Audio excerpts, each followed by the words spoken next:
Hello, students. This is Miss KR, and I know that we are excited that we had a snow day. So, back to the learning though.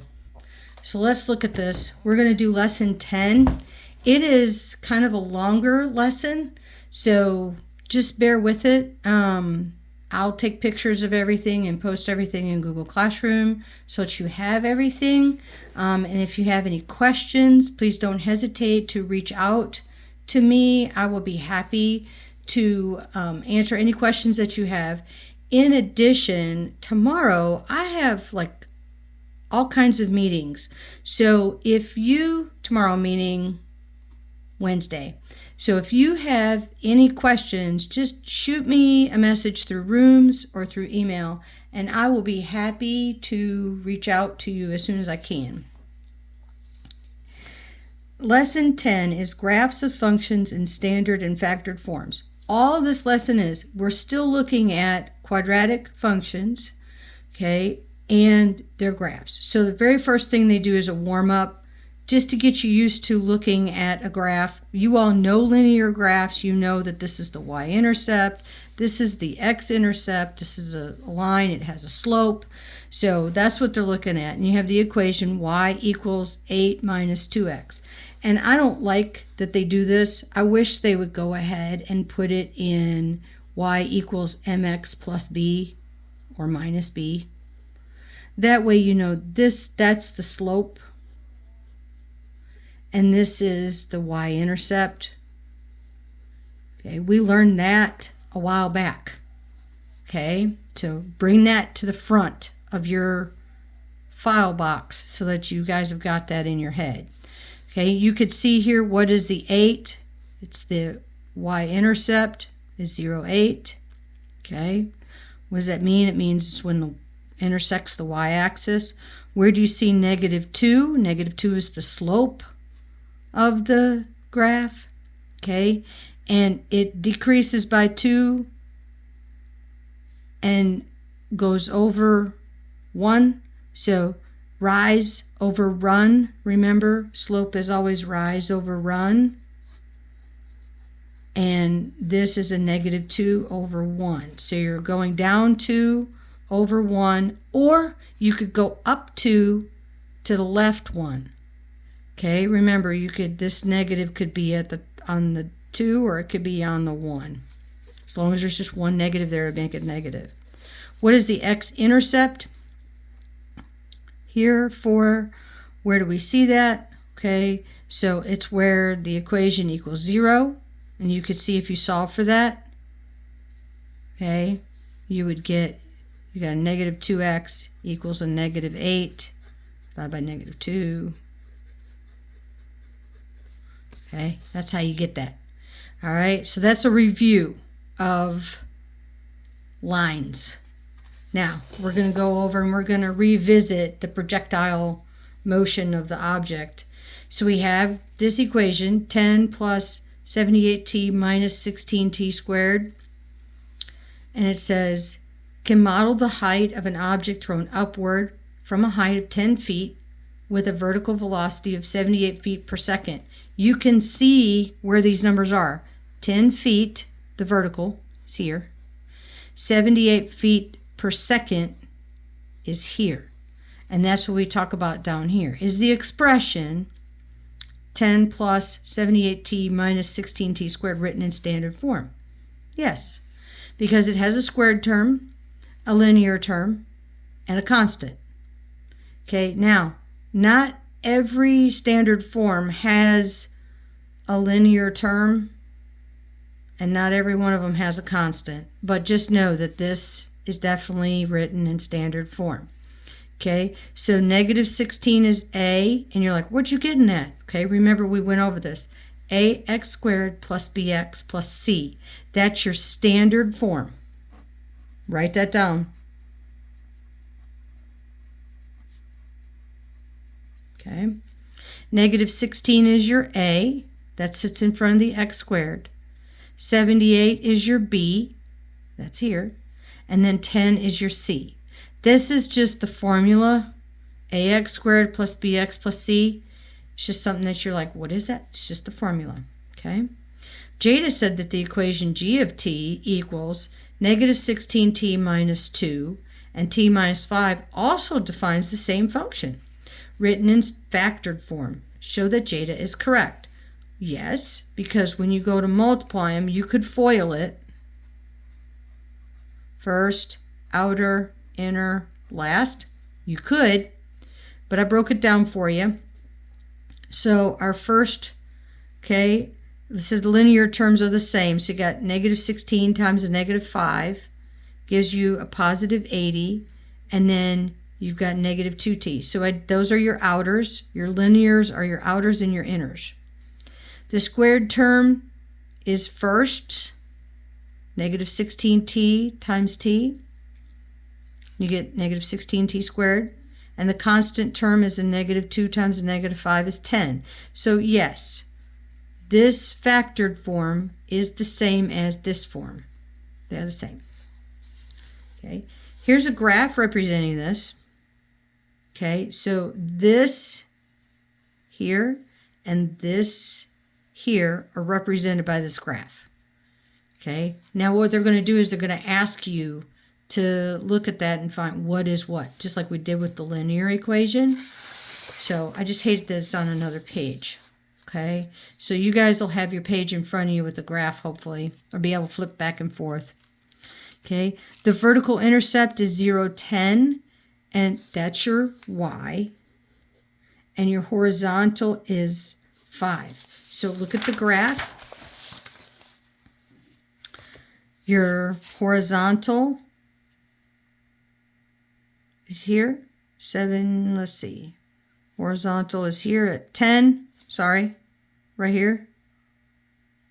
Excuse me, vertical, pardon me, I'm so sorry. Vertical is here, horizontal is here, so 5.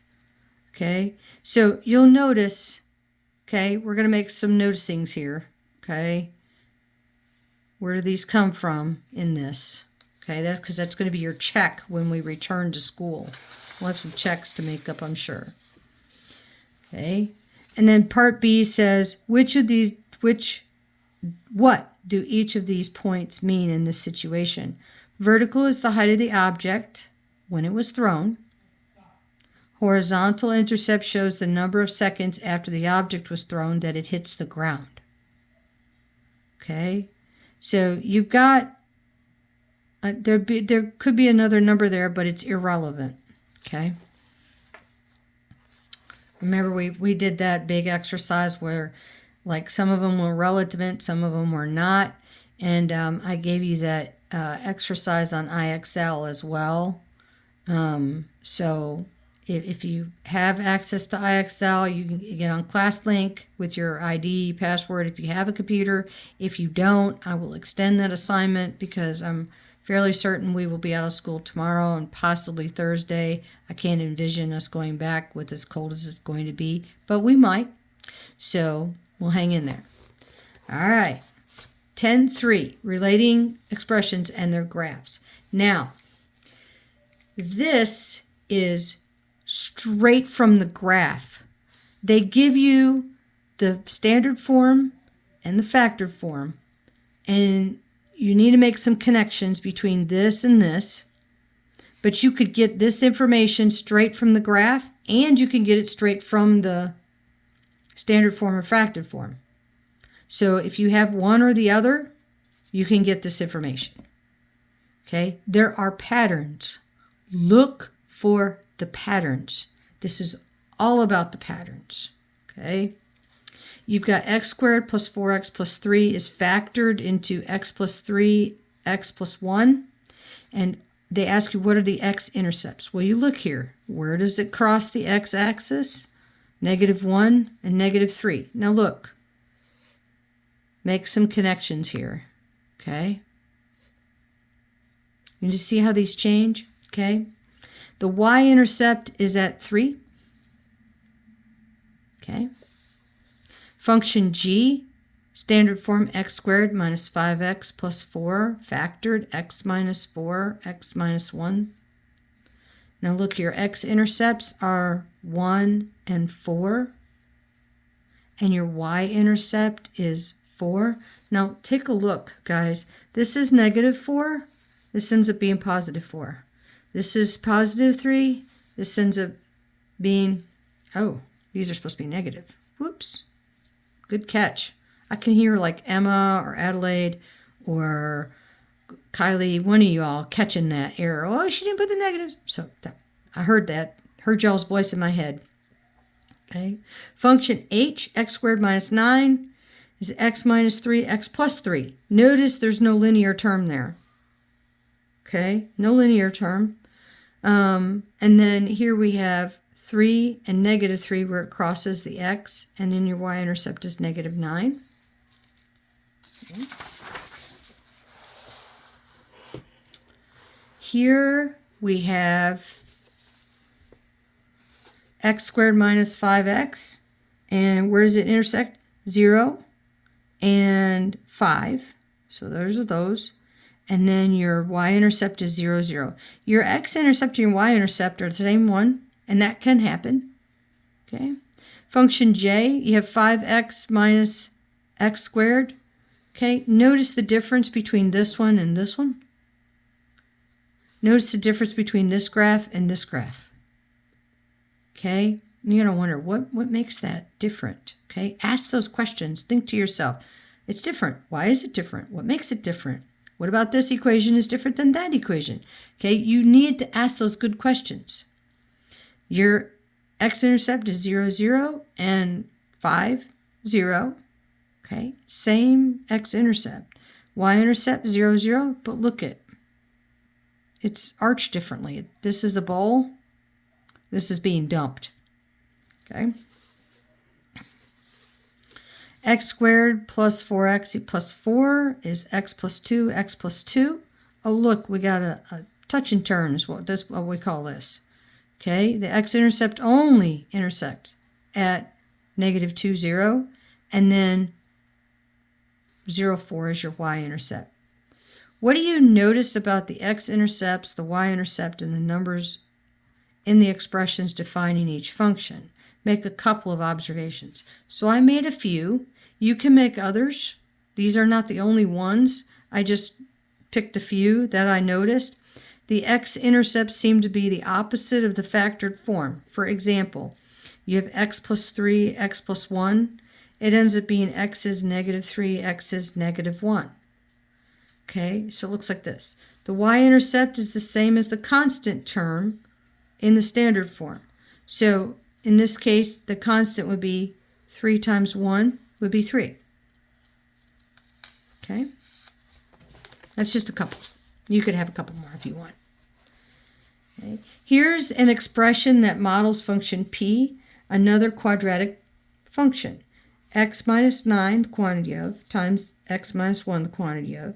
Predict the x-intercepts and the y-intercept of the graph that represents this function. Now, you could stop here and just go ahead and do this by yourself without looking at it, but you've already seen it. So you could kind of pause it, but you need to see. Okay, so I'm looking. I know that this and this translate to that and that. We saw that in all the patterns. And then I know that -9 times a -1 gives you 9. That's where we get that. So I do know we get that. And that is your check. You have to be able to take these things, and I think they also give you the standard form, and translate it to what are the x-intercepts, what is the y-intercept. You have to be able to do that for your check. Now, if you are interested in a little challenge, here it is. And honest to goodness, I was able to find P and Q through the graph because I know that it's going to be 1 and 3 because it's the opposite of this. So this will be 1, this will be 3, or vice versa. But I had no idea how to find A. So I had to look it up because I was like, how do you find that from a graph? And I was like, okay. So it told me I had to pick any point. So I did. I picked this point, not the x-intercepts. Any point except for that. So I picked this one. So I know that at that point, my point is 0, 6. So then I substituted in. These are x. So I put zeros in for those. And then you have a is what we're solving for. We don't know what it is. Equals 6. So I know 0 minus 1 is negative 1. 0 minus 3 is negative 3. Negative 1 times a negative 3 is 3. You got a times 3 equals 6. So a is 2. That's how you figure that out. Now, would I have been able to figure that out on my own? No. I had to look it up. So don't feel like, oh my gosh, Miss Keiner-Rummel, I don't know how to do that. This is extra. But it's well worth some time and some math. Okay? So now, that is the short and skinny in 16 minutes. A lot of minutes. There's a lot of stuff packed in here. So if we have another NTI, I'm thinking we'll probably end up doing some practice problems before we go to 11, because I want you all to feel good with standard form and factored form, finding the x-intercepts, finding the y-intercept. We don't have to worry about finding a just yet. So please make sure that you get this in your notes, get it done, and then if we're on NTI Thursday, I'll probably do some practice problems with you. I hope you all are warm and safe. Stay dry. Let us know if you need anything. Don't hesitate to reach out and let us know. I miss you all. Have a good one. Bye-bye.